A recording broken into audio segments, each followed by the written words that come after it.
Okay, I found it necessary to buy a remote control for my DVD player, and they tend to be quite expensive, these genuine remotes, but I found this one which was going rather cheap, and I thought, oh, that's okay, that's something I'm prepared to pay for. When it arrived, oh, it's brand new, great, but it's not working.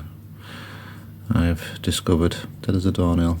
I've taken the back off it and had a rudimentary look, but there's no water damage in there or anything.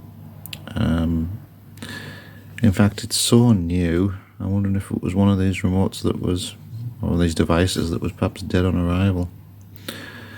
Oh well, time to have a look. Okay, so I've swapped out the infrared LED for a normal visible LED for diagnostics, and it's showing that it's definitely not working. But I've decided to have a go around and resolder all the joints. There's some tracks down here which don't look very good at all, but I've tested them and they're electrically fine. So let's see what happens there. Well, I've soldered under this area here where the chip is and all that, and look at that! So it looks like it just needed a bit of fresh solder and a clean of the maybe dried up flux that was under there. So this is the red LED, so I need to put the infrared LED back in. Okay, so the answer is... Okay, I've seen bright there, but... Yep, definitely something coming through, isn't it? Right, we're back together. Okay, time for a little story. What I got this remote control for was for this DVD player here.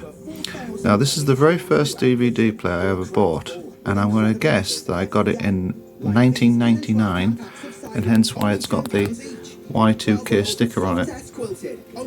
I probably used it for 2 or 3 years, and then invested in a DVD recording machine, a Panasonic, if I believe.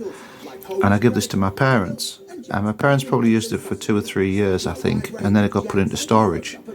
Now my parents have passed on, so I have it back in my possession now, but the remote control was missing, which is why I quite like the idea of getting hold of the remote control and getting it to work. Now I know it powers up, but obviously the functionality of this DVD player is quite limited without the remote control, as indeed most devices are these days.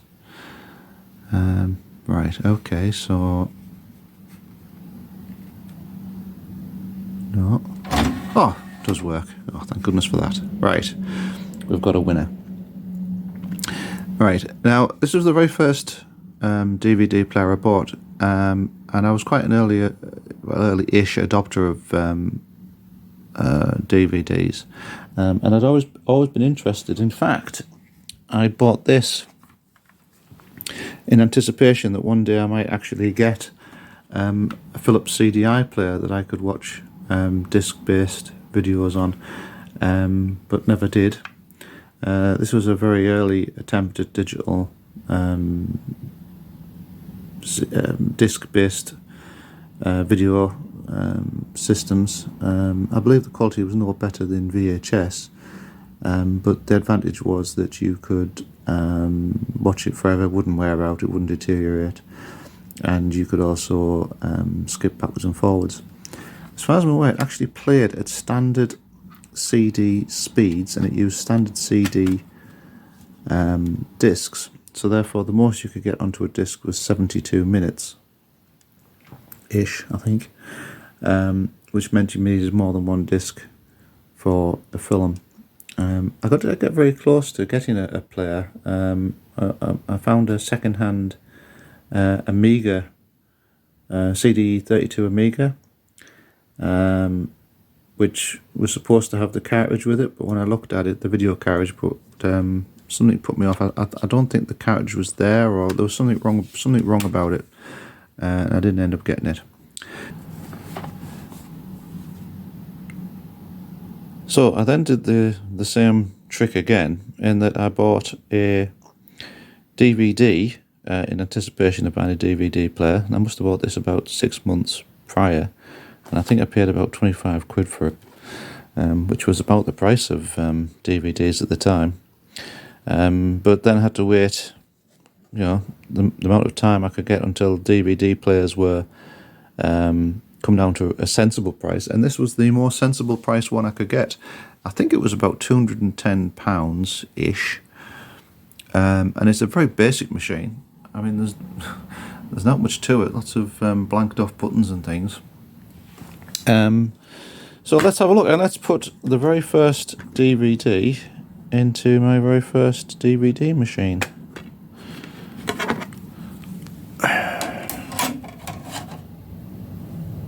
Well, use remote control. Why not? That's what I got it for. Here we go.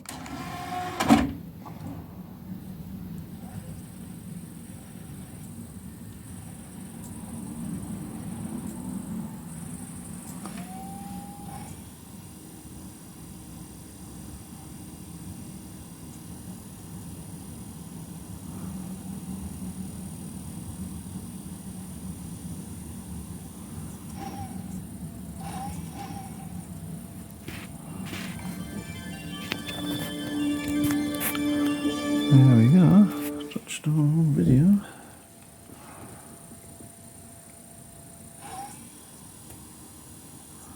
I do know this machine has a bit of an issue when it skips between, I don't remember, but all the early DVDs had a 1 on the back, picture may pause between layers, and this one actually does do that.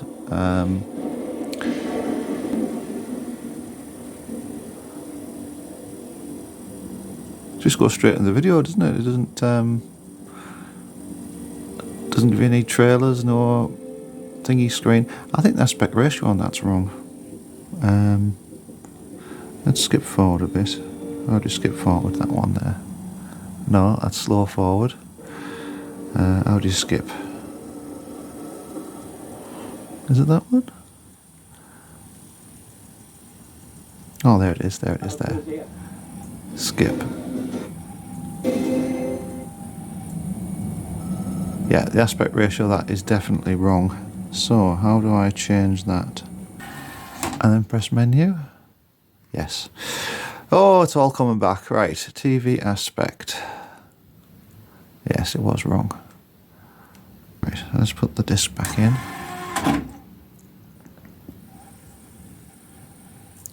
Obviously this is not an upscaling DVD player, this is just running off pure analog output designed for, now it's in 16:9.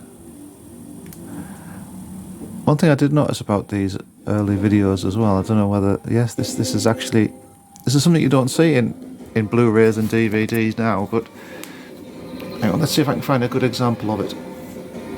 And that is dust on the film. People will wonder how we got on with such things in the past. I'll just load up the sequence here. There's some quite good examples of it. There we go, there's a big bit, the big bit. Oh yes. Lots of big chunky bits of dust on the film. And I quite like that.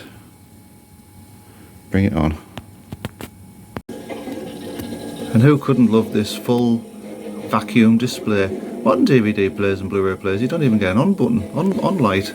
I mean, yes, we get an on light, but look at that, it tells you everything. The title, the chapter, position, the fact that it's a DVD. Looks like it also plays VCDs, I've never tried that. No doubt it'll tell you in here somewhere that it does CDs. But there, anyway. There you go, I'll leave this one. A Matsui DVD 110.